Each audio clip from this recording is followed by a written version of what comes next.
Olá, amiguinhos! Aqui você aprende lindas histórias da Bíblia de forma divertida. Vamos lá! A Torre de Babel e o perigo do orgulho. Olá, pequenos heróis!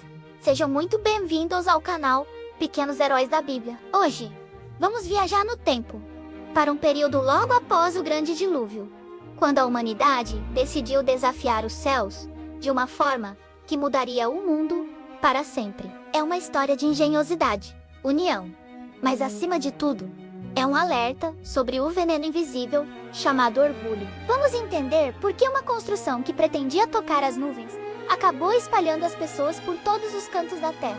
Preparem seus corações, pois vamos descobrir o que acontece quando o homem tenta ocupar o lugar de Deus e como o Senhor, em sua infinita sabedoria, lida com a arrogância humana. Esta é a narrativa da Torre de Babel, onde o som de uma única voz se tornou o caos de 1000 línguas. Introdução: o herói e o conflito.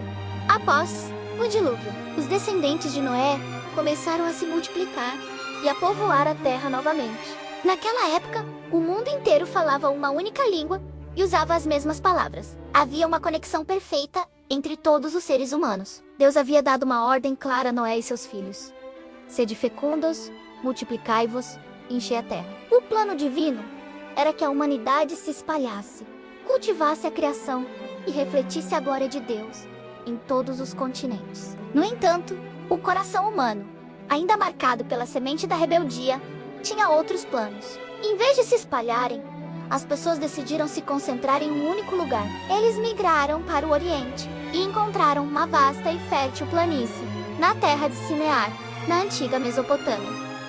Ali, o desejo de autonomia começou a borbulhar. Eles não queriam depender da proteção de Deus, ou seguir seu comando de dispersão.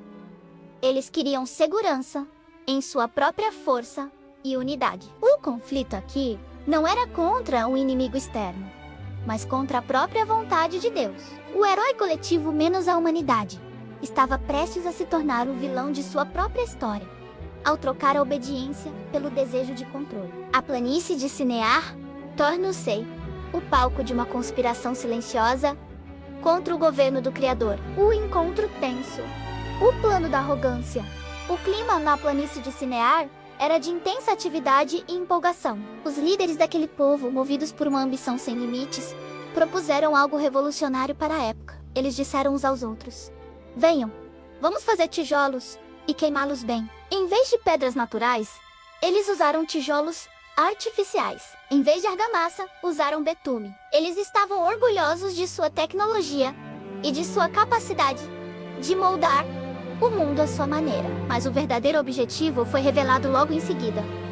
Venham, vamos construir uma cidade e uma torre cujo topo chegue aos céus. Assim ficaremos famosos e não seremos espalhados por toda a terra. O encontro tenso aqui ocorre entre a criatura e o Criador. Cada tijolo colocado era um ato de desafio. Eles queriam chegar aos céus, não para adorar a Deus, mas para se igualarem a Ele. O objetivo era fama menos fazer um nome para si mesmos. O orgulho os cegou para o fato de que toda a sua habilidade e inteligência vinham daquele a quem eles tentavam ignorar. A torre subia dia após dia, uma estrutura massiva que dominava a paisagem, simbolizando a autossuficiência humana. O povo trabalhava em perfeita harmonia, mas era uma harmonia tóxica, baseada na glorificação do homem e no desprezo pelo plano divino de povoar a terra. Oh, milagre! A confusão das línguas enquanto os homens olhavam para cima, orgulhosos de sua construção. Deus desceu para ver o que estavam fazendo. A Bíblia usa essa expressão de forma irônica. A torre que os homens achavam altíssima era tão pequena diante da grandeza de Deus que ele precisou descer para observá-la. O Senhor viu que a união do povo para o mal era perigosa. Ele disse: eles são um só povo e falam uma só língua. E este é apenas o começo do que farão. Logo, nada do que planejarem lhes será impossível. Deus não estava com medo da torre. Ele estava preocupado com o abismo espiritual em que a humanidade estava mergulhando por causa do orgulho. O milagre aqui não foi de cura física, mas uma intervenção divina milagrosa na mente e na comunicação humana, de forma instantânea. Deus confundiu a língua do povo. Imagine o caos no canteiro de obras. O mestre de obras pedia um tijolo, mas o ajudante ouvia algo que não compreendia. O arquiteto dava uma instrução, e o operário respondia em um dialeto estranho. O pânico e a frustração tomaram conta da cidade de Babel. Em questão de momentos, a unidade arrogante se transformou em uma confusão generalizada. Sem conseguirem se entender, o trabalho parou. A torre, que deveria ser o símbolo da glória humana, tornou-se um monumento do fracasso e da incomunicabilidade. Deus, em sua soberania, interrompeu o pecado para salvar o homem de si mesmo. A lição e a aplicação. O antídoto para o orgulho. Pequenos heróis. A história da Torre de Babel nos ensina lições profundas que servem para os dias de hoje, pois o orgulho ainda é um dos maiores perigos para o nosso coração. O perigo do eu. O povo de Babel queria fazer um nome para si mesmos. Quantas vezes nós também queremos ser o centro das atenções?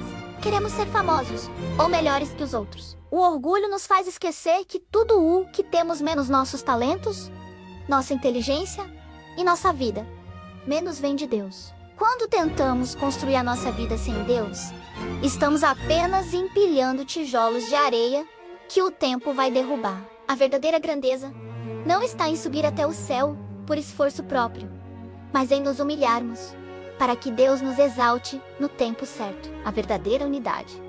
Babel nos mostra que a união sem Deus gera confusão. Séculos depois, no Novo Testamento, Deus operou um milagre inverso no dia de Pentecostes. Enquanto em Babel, as línguas foram confundidas para separar os orgulhosos. Em Pentecostes, o Espírito Santo permitiu que pessoas de diferentes línguas se entendessem para unir os humildes em Cristo. A única união que realmente funciona é aquela que tem Jesus como o centro. Sem ele, nossas conquistas são vazias e nossa comunicação é falha. Portanto, pequenos heróis, fiquem atentos. Não construam torres de ego em seus corações. Seja na escola, em casa com os pais ou nas brincadeiras com os amigos. Lembrem-se de que a humildade é o caminho que agrada ao Senhor. Em vez de buscar a sua própria fama, busque glorificar o nome daquele que criou os céus e a terra. O orgulho divide, mas o amor de Deus nos une e nos dá o verdadeiro propósito. Conclusão. Pequenos heróis. A Torre de Babel ficou inacabada para nos lembrar de que nada que o homem faz sem Deus tem durabilidade eterna. O que você está construindo hoje é algo para a sua própria glória ou para a glória de Deus? Se você aprendeu o valor da humildade com essa história, deixe o seu like e compartilhe este vídeo com aquele amigo que precisa saber que Deus ama os corações humildes. Não se esqueça de se inscrever no canal Pequenos Heróis da Bíblia e ativar o sininho para acompanhar todas as nossas aventuras pelas Escrituras. Nosso maior exemplo de humildade é Jesus, que sendo Deus, se fez homem e habitou entre nós. Que possamos ser como Ele todos os dias. Oração. Pai querido, nós te agradecemos por tua palavra que nos confronta e nos ensina. Perdoa-nos, Senhor, por todas as vezes que o orgulho tentou dominar nosso coração, quando quisemos ser melhores que os outros, ou quando esquecemos que dependemos totalmente de Ti. Ajude-nos a não construir torres de vaidade, mas sim vidas que Te glorifiquem. Tira de nós todo desejo de fama passageira e coloca em nós o desejo de sermos Teus servos humildes. Que a nossa união seja baseada no Teu amor e que a nossa boca sempre fale palavras que edificam. Em nome de Jesus, amém. Lembre-se, quem se humilha será exaltado, mas quem se exalta será humilhado. Escolha sempre o caminho da humildade. Um grande abraço a todos e até a próxima aventura, Pequenos Heróis da Bíblia. Gostou? Para não perder as próximas histórias, se inscreva no canal e ative o sininho.